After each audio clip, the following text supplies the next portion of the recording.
So good morning everyone, and this is class 7 of Macroeconomics I. So till now we have discussed the circular flow of income for a closed economy with and without government and with and without savings. Then we also discussed in brief about the circular flow of income in a open economy. After that, we have discussed about the GDP, GNP, how it is being calculated, and the equivalence between GNP, GDP, and national income at factor cost and market prices. So, what are the two deductions that happens? That is depreciation and business taxes. So, this creates a difference between the national income and national product. Then we also discussed about how to calculate personal income and personal disposable income. So today we'll be discussing about. We have already made a mention of it, but again we'll be discussing about the calculation of national income using three different methods. That is the value-added method, income method, and expenditure method. Okay. So everybody can see the board.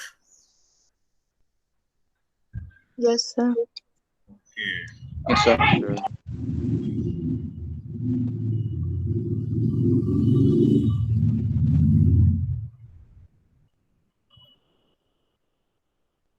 So today I will give some. I hope I can give some. Acha, did anybody see the exercise which I gave yesterday?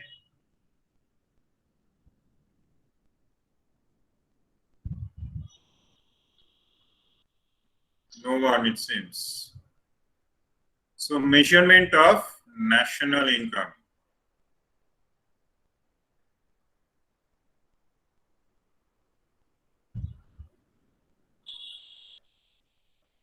So this is the output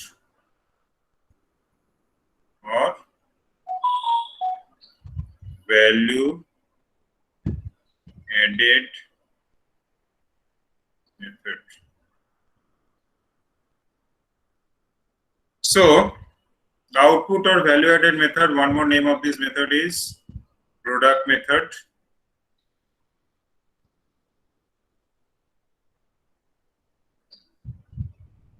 Okay. So this is product method.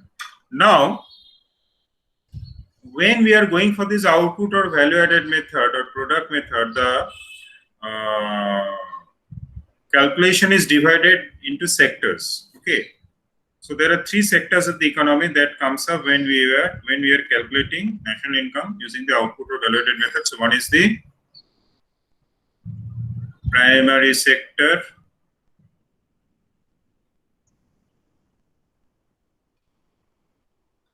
Then you have got secondary sector. So Tridit, what is the third sector? Tridit, what is the third sector?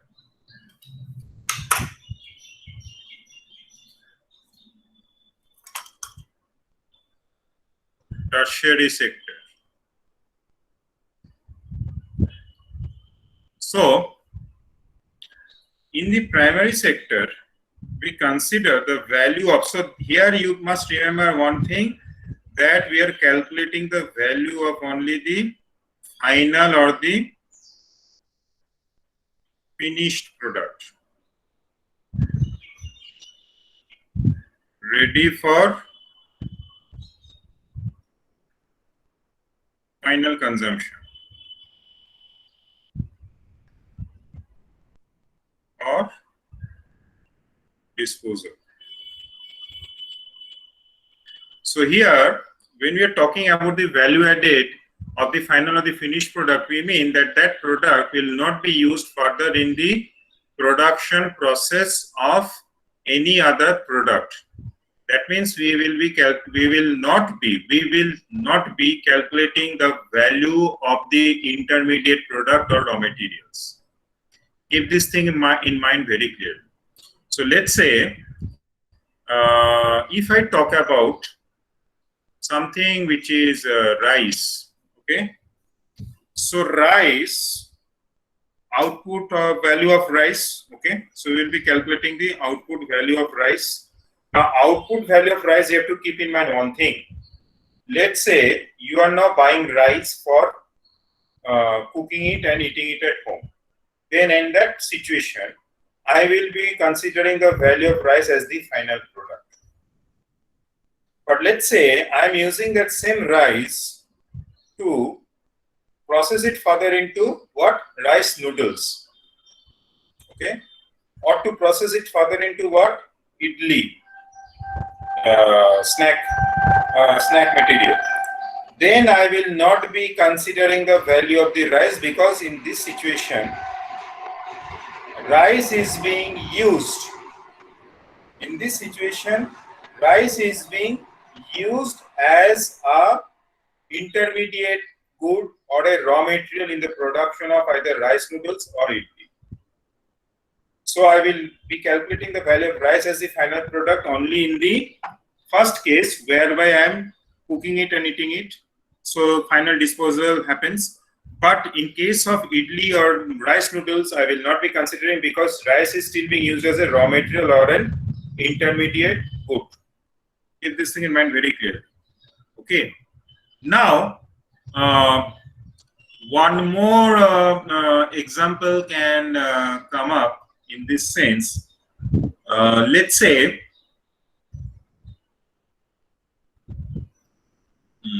steel. Okay.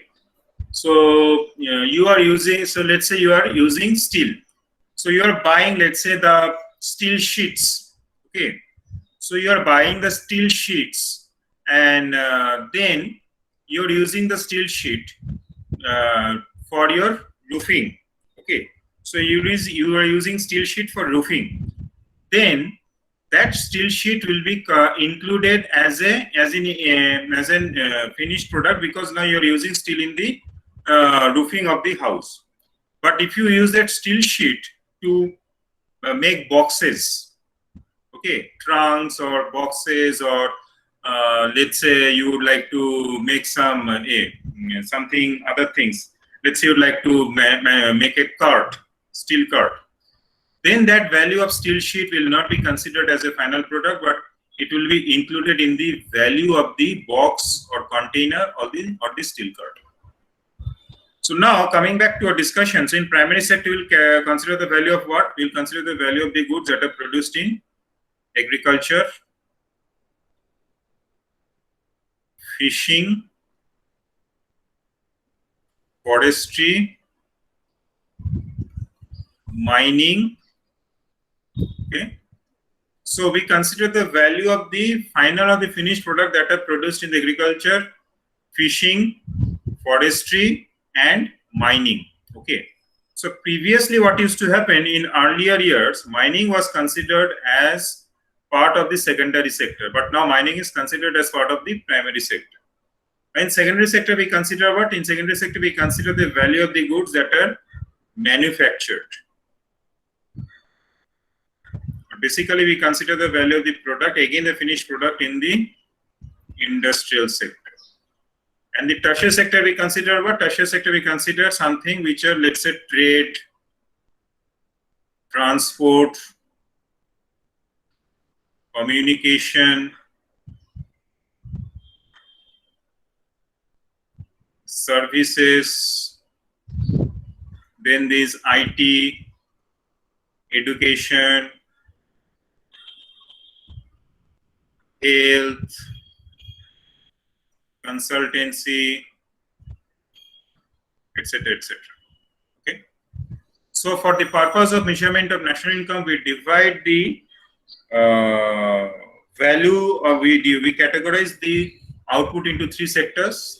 That is from the primary sector, okay, secondary sector, and tertiary sector. So primary sector, we consider the value of the finished product that are produced in agriculture, fishing, forestry, and mining. In case of secondary sector, we consider the value of the goods that are produced in the industrial sector, that is, which are manufactured in a tertiary sector. We consider the value of the good, value of the services. So here there is no more goods. No more goods. So goods, no more. So we consider only the services. So trade service, transport service, communication service, other services like administration, law and order, IT, education, health, consultancy, etc., etc.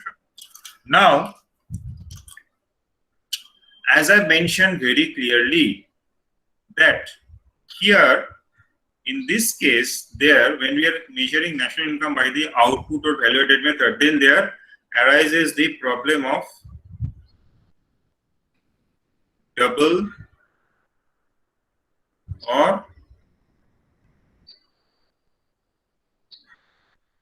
multiple counting of goods and services. Okay, problem of double or multiple counting of goods and services, that is finished product, finished versus intermediate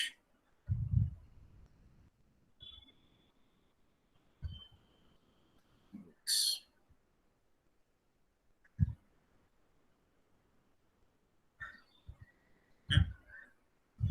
So let's say we are trying to build a house.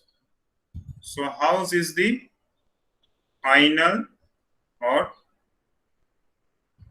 finished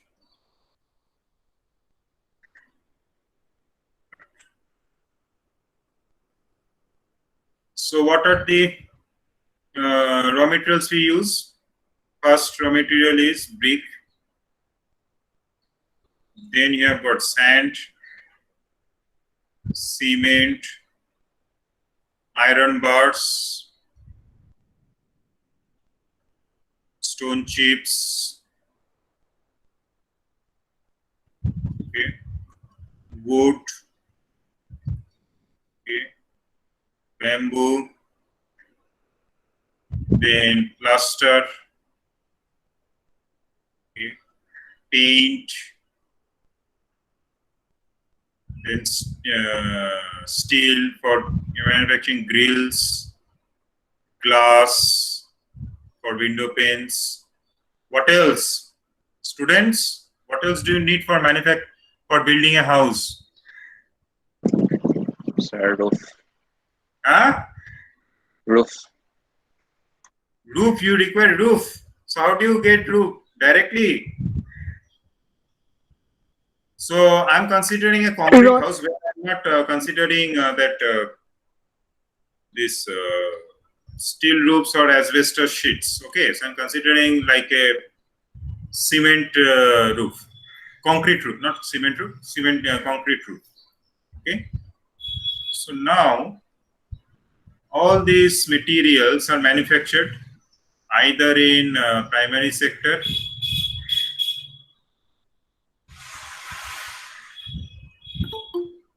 or in secondary sector.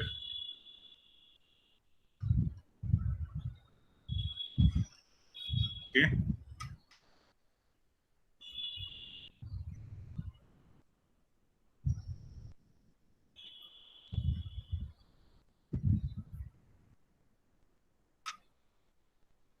So either in the primary sector or in the secondary sector. Okay.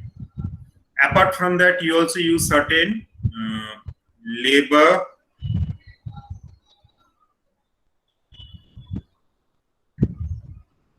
and machinery. So labor in this case will come under tertiary sector.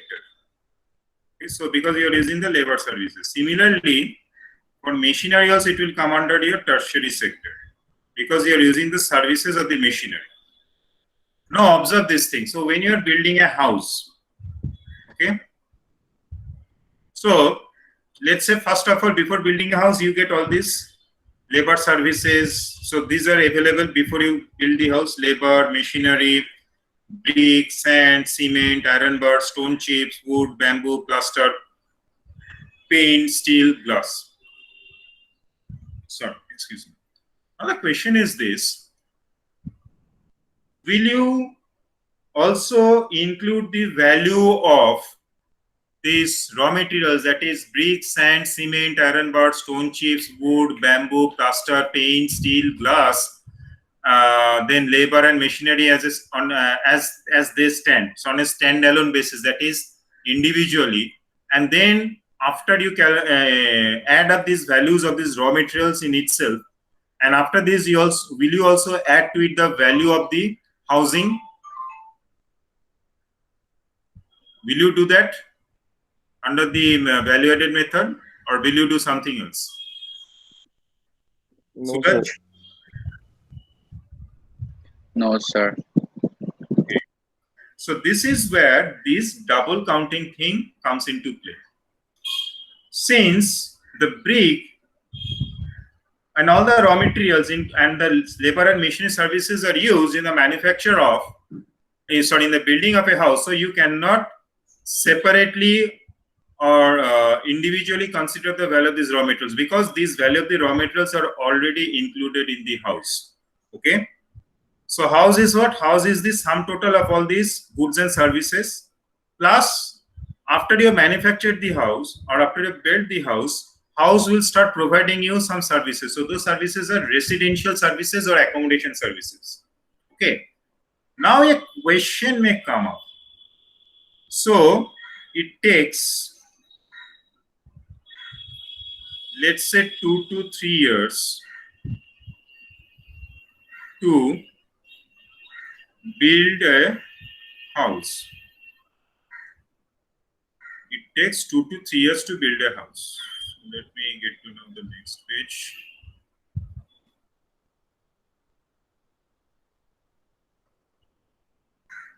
So it takes 2 to 3 years to build a house, but the raw materials which I've said, they are, so these intermediate goods,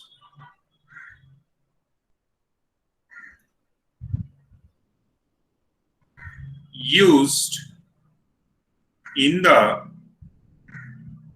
production or building of a house are produced or made, produced or supplied over a period of 2 to 3 years. So let's say the manufacturing of a house started in 2018. So 2018-19, house building starts. Okay. So it continues till 2020-21. That is, for 3 years it is continuing. House is ready. Okay. So now the question is this. So this house is ready. So in which year? So as I've said, what GDP or GNP is the value of all goods and services.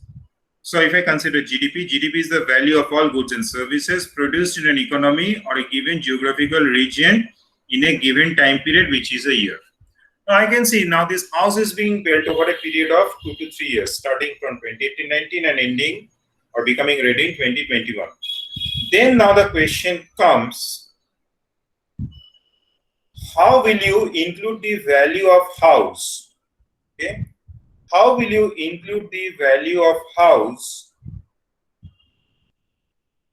in the GDP? Because here what is happening here, 3 years are involved, 2018-19, then 2019-20 and 2020-21. That means there are 3 years. So this house is being built over 3 years. So in which year will you include the house or the value of the house? In which year will you include the value of the house? What will you do?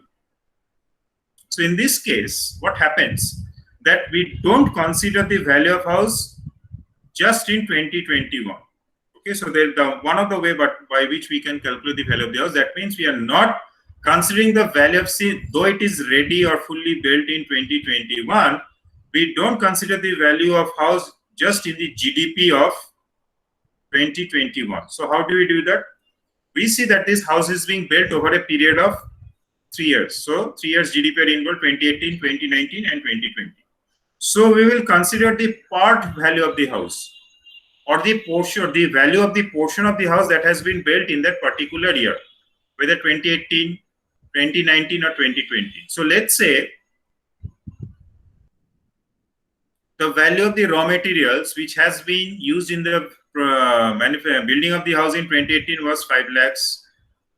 Okay, so 5 lakhs.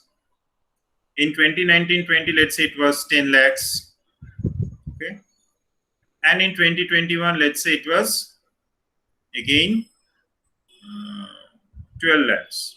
Okay, now this house, so the total value of the house is how much? Total value of the house is 27 lakhs. Okay, 27 lakhs is the value of the house. Now I will not consider this 27 lakhs in 2020-21. No, this is not allowed. So I will consider the value of the house that was built up till 2018-19. So I will include 5 lakhs in 2018-19 GDP. Okay. In 2019-20, the value that was used in the building of the house is 10 lakhs. So I will be including 10 lakhs in 2019-20 GDP. And in the final year, that is 2020-21, I will include this value of 12 lakhs in 2020-21 GDP. Why I am doing this thing? Now this question will arise. Now observe this thing. So the intermediate goods which are being used in the production of a house, they are being manufactured or supplied or made available over all this 3-year period, that is 2018, 2019 and 2020. Now, if I'm just calculating the value of the entire house just in 2021, then in previous year, the value of the raw materials which were being involved in the production of the house was already included.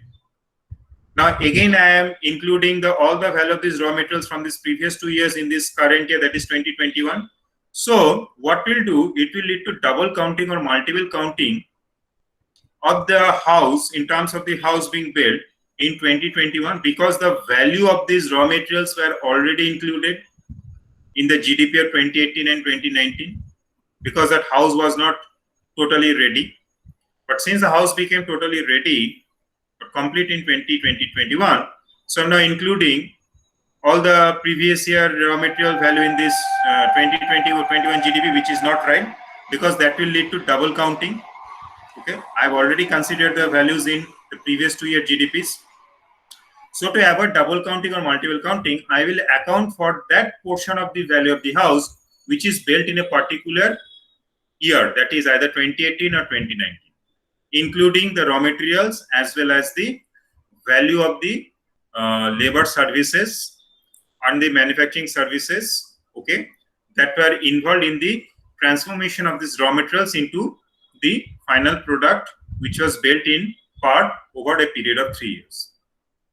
So when I consider a product that is built over a period of multiple years, whether it is a bridge, whether it is a railway track, whether it is some school or university, we don't consider the entire value of that thing which is being built in the year which it becomes ready.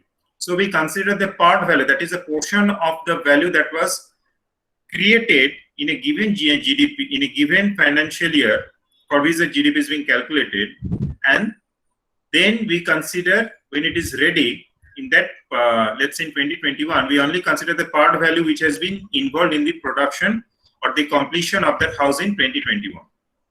Okay, so this is being done to avoid the multiple counting or double counting, and also to ensure that the exact value in terms of the portion that is being built gets reflected in a particular or a given financial year for which the GDP is being calculated.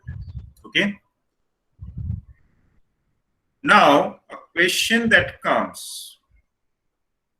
Let's say Tridit buys a house built in 2018, okay, near the university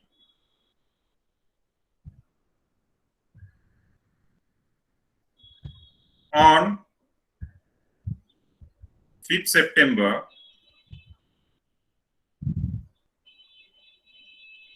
2020 to gift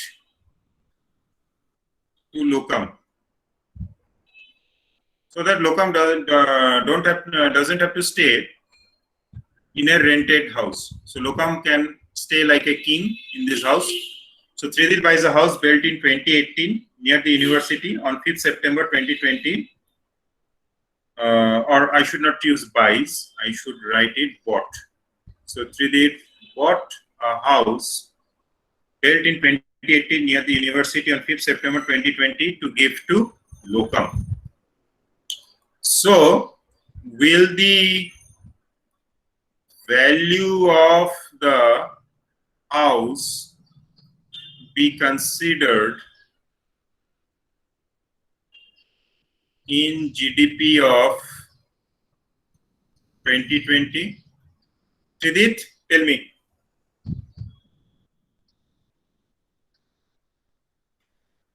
Sir, yes. Sir, what was the question?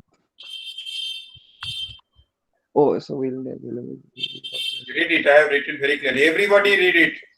Sir, yes. Suraj,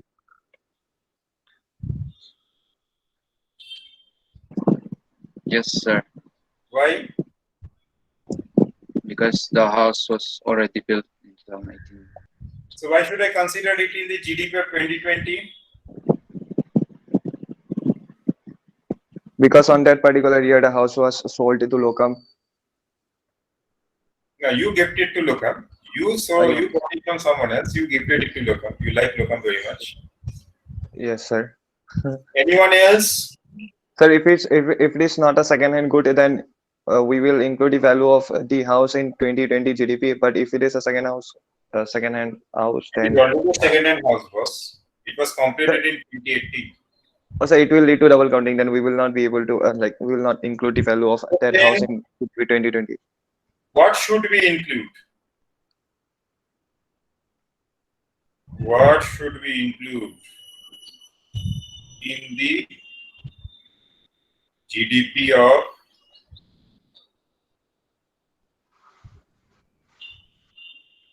2020? Sir, we should not include any value because it will lead to double counting. Now we will include something. So between 2018 and 2020, if the owner of the house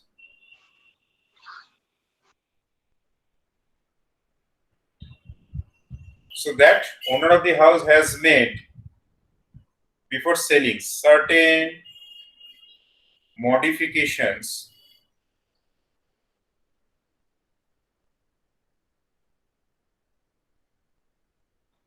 locum's needs in 2020 before selling,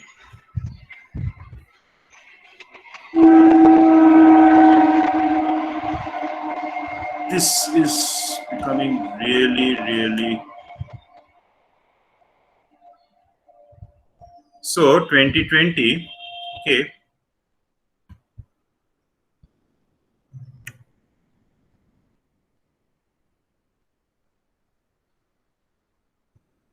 okay.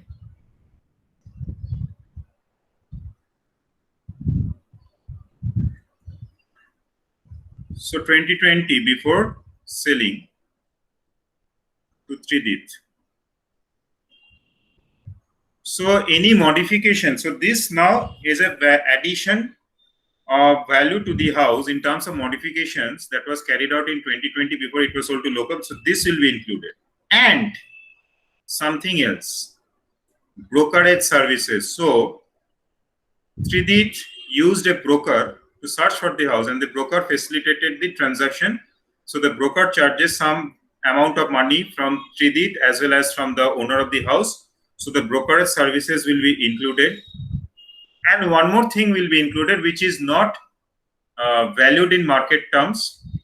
Okay, which is not valued in market terms. So for which there is no market transaction involved, but definitely there is something involved. What else? So which will come later. So this is Tridit's services in terms of getting the house.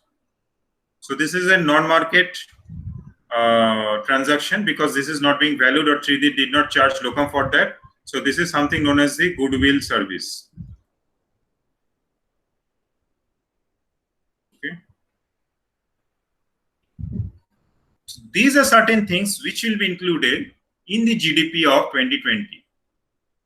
Not the value of the house which was built in 2018, because it was already included in all the previous years when the house building started till 2018. Done. In 2020, you will only include the value of the house. Remember, you will include only the value of the house in terms of the modifications which was being made by the owner before he sold it. Some repair work, or let's say some changing of the interiors, that is to suit locum's tastes and preferences. That was done exactly before the house was being sold to 3D. And the brokerage services, so a middleman who is facilitating the transaction between 3D and the owner, and he charges for the services being provided for facilitation. And 3D services in terms of searching and getting the house for locum. So this is nothing but goodwill services, but 3D cannot, so there is no market because 3D is not charging locum for that. I don't know whether 3D will charge or not, that's a different thing, but usually that is not being charged. So you're volunteering. So there is something known as, this will come as goodwill services, because you are using your time and your factor, that is your time and labor, to search and get the house ready for locum. So these are the services, so not, and the goods in terms of the modification which is being carried out will be included in the GDP of 2020. Okay. Tridit, Suraj, do you understand it now or any doubt? Understood, sir. Huh? Understood, sir. Tridit, Sir, no doubt, sir. no doubt. Okay. So when you are getting this output by value-added method, you need to avoid double counting. So you need to exclude the value of raw materials. So these are the value of raw materials you need to exclude. Okay. Raw materials and services. So as a house is being built for over a period of 3 years, so there will be some wear and tear due to natural reasons. So depreciation value, these also needs to be a. Then also, so since there is a difference between, let's say this house was built by a builder, not by yourself but by builder. So the builder sells the house to you, but this builder, when he's selling the house to you, he is also charging the taxes which he has to pay to the government. Okay, so against these taxes, no value is being created in terms of goods and services. So net indirect taxes also needs to be. Okay. So these are certain things which you need to deduct to avoid double counting and to avoid some other accounting mistakes. Okay. Now, why do we divide when we are categorizing the output in terms of goods and services produced in an economy into 3 categories, that is primary sector, secondary sector, and tertiary sector? Why do we do that categorization? So we do that categorization for easing the process of calculation. Okay. So categorization helps me to much more helps me to become much more precise and pinpoint the calculation process. Okay. Secondly, it also helps me to get an idea of the size of these different sectors. That is, how big is the agricultural sector, how big is the manufacturing sector, how big is the transport sector. Okay. It also helps me to assess what change in sectoral composition and its changing share in GDP. So we would like to see whether whether that sector is contributing or having greater share in the GDP, or the share of that sector is reducing or not. Let's say agriculture used to be the dominant sector in India at the time of independence. But as the country progressed, or as the expansion of the economy happened, so the contribution of agricultural sector fell and that of the tertiary sector is increased. So now the contribution of the agricultural sector is below 15%, 15, whereas that of the tertiary sector, that is the services sector, is above 60%. Okay. So it also helps me to see the one more thing, that is the imbalance between employment and output produced in different sectors. So what is this? It says that let's say you have got now output produced in different sectors, but at the same point of time you also have people who are employed in these different sectors. So this employment happens from where? This employment happens from the labor force. So let's say 100 units of GDP. So let's say the value of GDP is 100. Okay. GDP is 100, out of which we get 20 from, let's say not 20, 15 from primary sector. Okay. Then 20 from manufacturing or the secondary sector, and 65 from tertiary sector. So what is the contribution of a primary sector? 15%, secondary sector 20%, tertiary sector 65%. So the tertiary sector has the highest contribution to GDP, whereas primary sector has the lowest contribution to GDP in terms of sectoral shares. Now let's see in terms of employment. 100 people employed.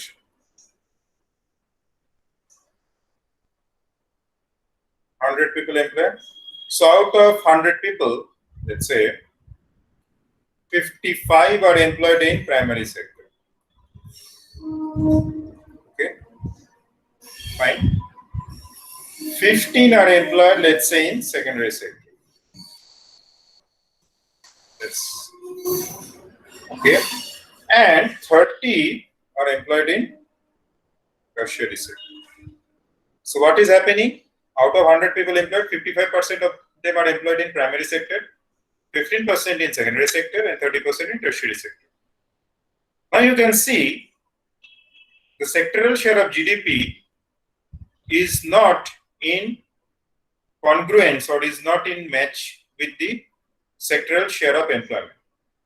The primary sector contributes the lowest to the GDP, but it is employing the highest proportion of people from the labor force.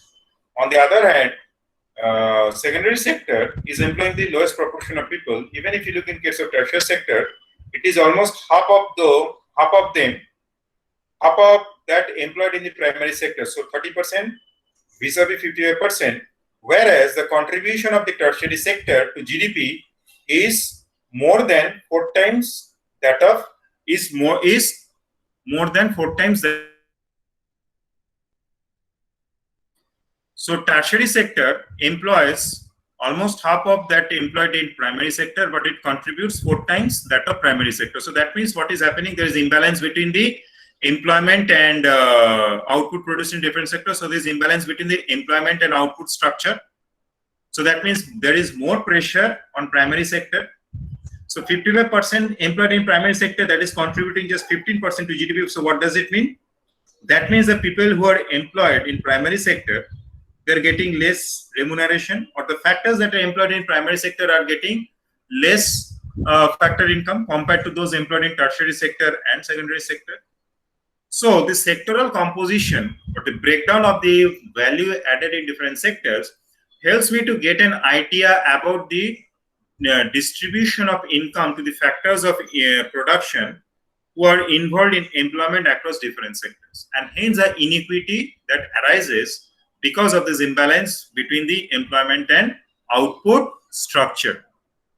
Okay, so what do I need to add further?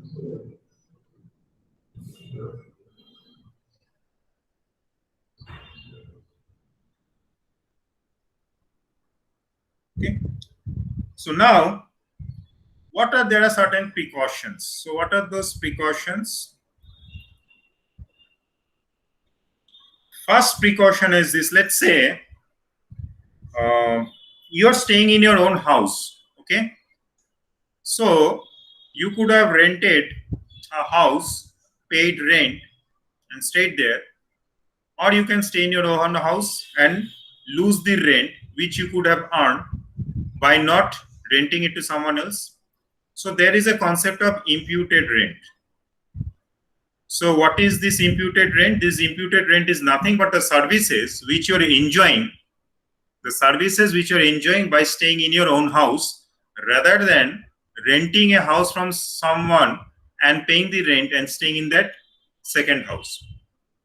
So imputed rent is something for which you don't pay to yourself, but you're enjoying the services. So when we are calculating the value of the goods and services that are being produced in the economy using the value added method, we need to include this imputed rent in the calculation of the value of goods and services produced in an economy. So this imputed rent will come under which sector? It will come under tertiary sector, because this is the housing services which are being provided in terms of residence or accommodation. Okay. Second thing, value of product for self-consumption. Value of product for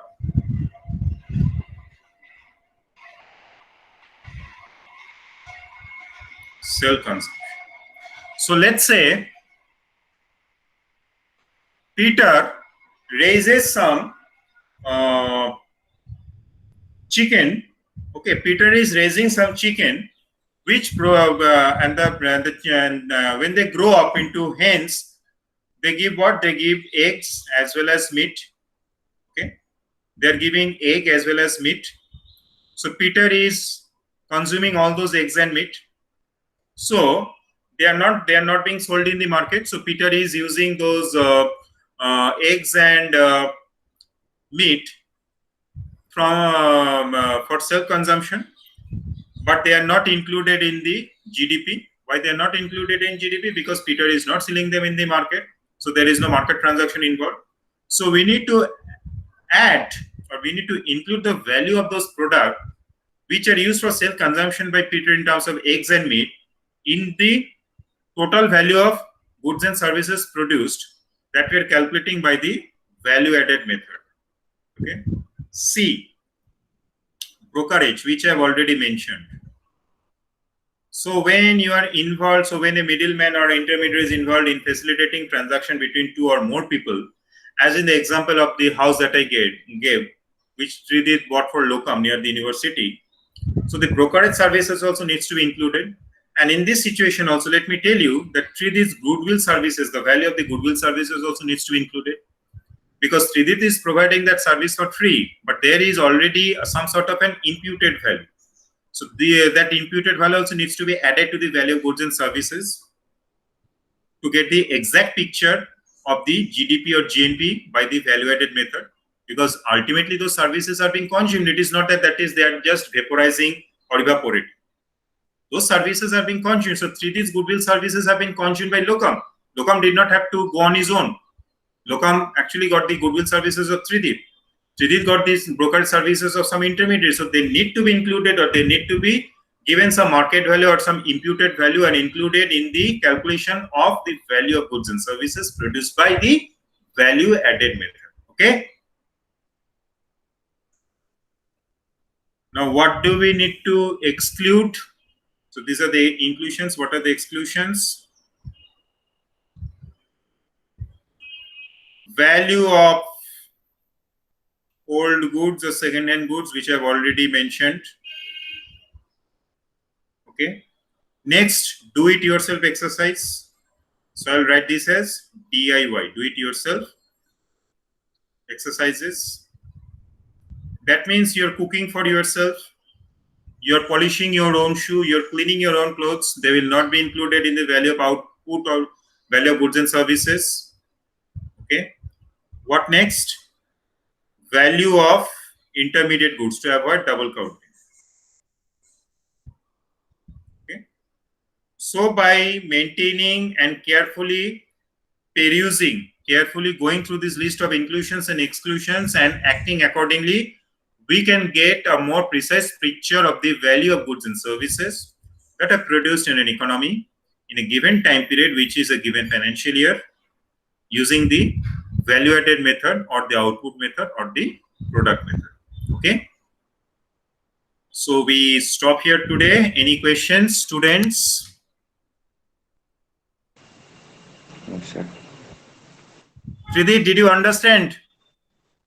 Yes, sir. Peter? Yes, sir. Peter looks very serious today. Like a very